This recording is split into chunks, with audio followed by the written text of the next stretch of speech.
दोस्तों, हमारी ज़िंदगी में अनुशासन का बड़ा महत्व होता है, जिससे हमारी ज़िंदगी सुव्यवस्थित रूप से चलती है और हमेशा ज़िंदगी में सफलता की राह दिखाती है। लेकिन अगर जिस व्यक्ति को आलस से हावी हो जाए, वो भला ज़िंदगी में सफल कैसे हो सकता है? आइए एक कहानी से समझते हैं कि कैसे महात्मा बुद्ध के कारण एक व्यक्ति का आलस्य खत्म हुआ। एक बार एक व्यक्ति अपने आलसी आदत के कारण परेशान गौतम बुद्ध के पास आता है और कहता है, बुद्ध, मेरे अंदर बहुत ही आलस्य है। मैं इस आदत से बहुत परेशान हूँ और जो चीज़ मैं जीवन में करना चाहता हूँ वो मैं नहीं कर पाता हूँ। इस कारण से मैं जीवन में कोई उन्नति नहीं कर पा रहा हूँ।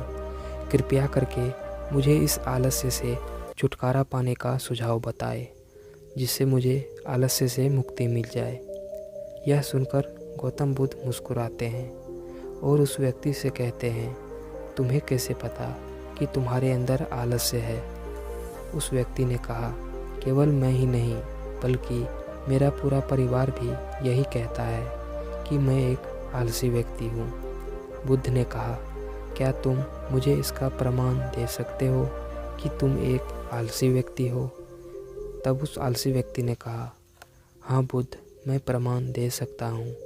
बुद्ध ने कहा, तो फिर प्रमाण दो। उस व्यक्ति ने कहा, बुद्ध, मैं ये जानता हूँ कि सुबह उठना मेरे मन और सेहत के लिए लाभदायक है, लेकिन मेरा आलस्य मुझे सुबह उठने ही नहीं देता। बुद्ध ने कहा, अच्छा, लेकिन क्या तुम्हें पता है कि आलस्य होता क्या है? उस आलसी व्यक्ति ने कहा, बुद्ध, मुझे ये तो नहीं पता कि आलस्य क्या होता है, लेकिन ये जो भी है मेरे किसी काम का नहीं है और ये बहुत ही बुरा है। बुद्ध ने कहा, आलस्य एक मानसिक अवस्था है, एक भाव है, विचार है, जिसे जाने अनजाने में हम इंसान खुद ही अपने अंदर पैदा करते हैं। आलसी व्यक्ति ने कहा, वो कैसे? बुद्ध ने कहा, पहले तो तुम ये समझो, हमारे भीतर आलस्य दो कारणों से पैदा होते हैं। पहला कारण है शारीरिक और दूसरा कारण है मानसिक। शारीरिक आलस का पहला कारण है भोजन। जब हम कोई ऐसा भोजन करते हैं जिसमें कोई जीवन नहीं होता है, तो ये भोजन हमारे शरीर के लिए बोझ बन जाता है और फिर ये हमारे अंदर आलस्य पैदा करता है, क्योंकि हमारा शरीर भोजन से मिलने वाले ऊर्जा के सहारे चलता है और फिर हम अपने शरीर को जैसा भोजन देते हैं वैसा ही ऊर्जा हमारे शरीर को भी लगती है।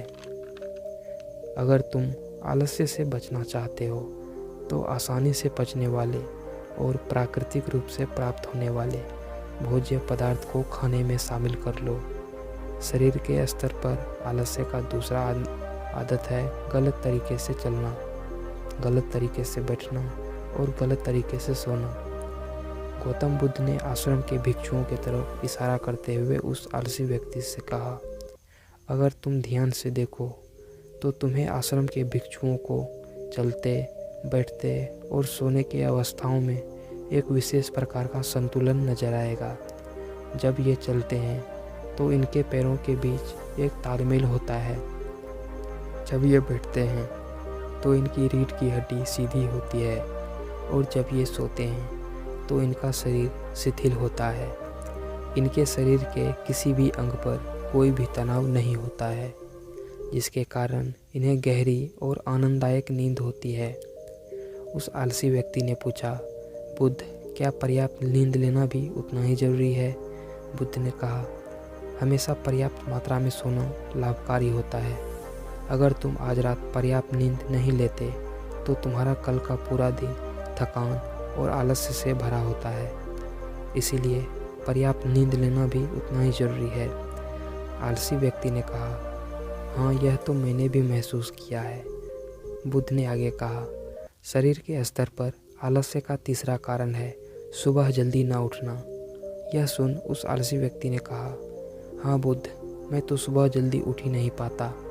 बुद्ध ने कहा, तुम सुबह जल्दी तब उठ पाओगे जब रात में जल्दी सो जाओगे। बुद्ध ने भिक्षुओं की तरफ इशारा करते हुए कहा, इन्होंने रात्रि में सोने का एक निश्चित समय निर्धारित किया है और यही कारण है कि ये प्रातःकाल उठने में सक्षम हो पाते हैं। हर एक बौद्ध भिक्षु को अनुशासन का पालन करना पड़ता है और यह अनुशासन इनके जीवन में संतुलन लाता है। कुछ लोग अनुशासन को एक बंधन समझ लेते हैं।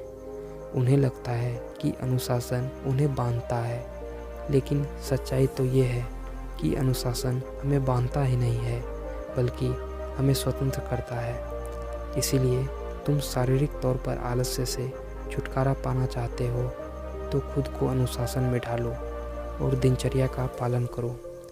आलसी व्यक्ति ने कहा, लेकिन शुरुआत कहाँ से करें?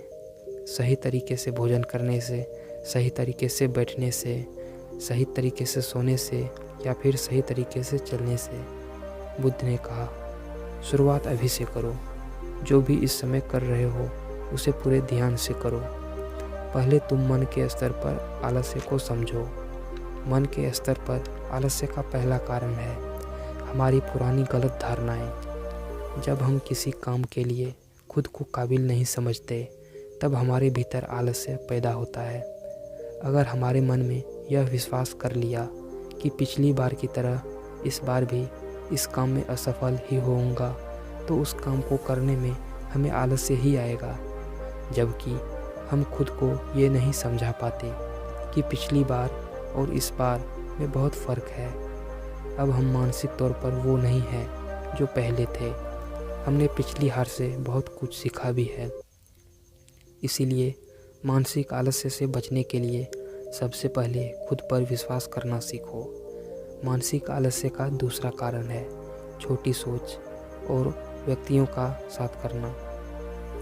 कई बार ऐसा होता है कि हम खुद आलसी नहीं होते, लेकिन कुछ आलसी और कामचोर लोगों के साथ रहते रहते हम खुद भी आलसी और कामचोर बन जाते हैं। यह सुन उस आलसी व्यक्ति ने कहा, हाँ बुद्ध, ये तो मैंने भी महसूस किया है। बुद्ध ने कहा, तो सबसे पहले आलसी और कामचोर लोगों की संगति में रहना छोड़ो। बुद्ध ने आगे कहा, मानसिक आलस्य का तीसरा कारण है काम को टालने की आदत। काम को टालना आलस्य और मानसिक तनाव का सबसे बड़ा कारण है। शुरुआत में तो हमें पता नहीं चलता, लेकिन धीरे धीरे ये आदत हमारे अंदर घर कर जाती है और ये अकेली आदत ही किसी इंसान की ज़िंदगी बर्बाद करने के लिए काफ़ी होती है।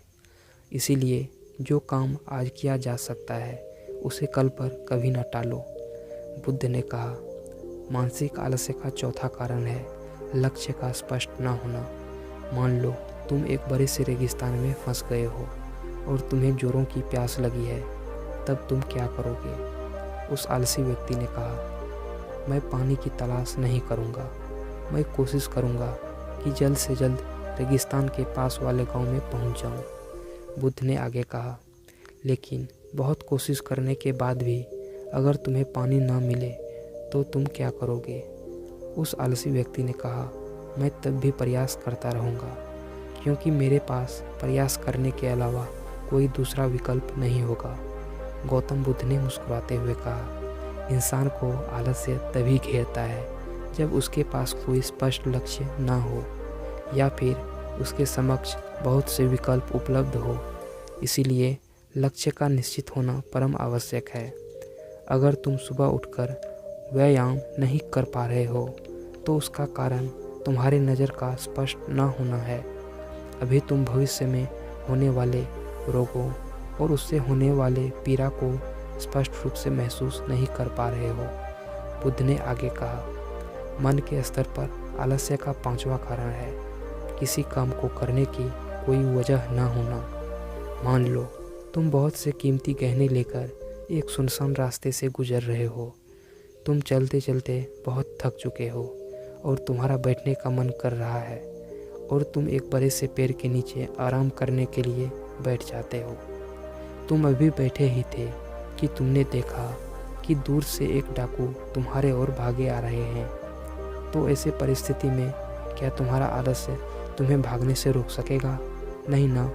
तो एक बात को समझो, तुम्हारा आलस्य तुम्हें केवल उन्हीं काम को करने के लिए रोक सकता है जिन्हें करने के लिए तुम्हारे पास कोई वजह नहीं है, वह आलसी व्यक्ति कहता है। हाँ बुद्ध, आप सही कह रहे हैं। आपका बहुत बहुत धन्यवाद। आपसे मुझे आलस्य का सारा खेल समझ में आ गया। गौतम बुद्ध आगे कहते हैं, मेरी एक बात हमेशा याद रखना, जहाँ स्पष्टता है और काम को करने की कोई बड़ी वजह है, वहाँ आलस्य हो ही नहीं सकता।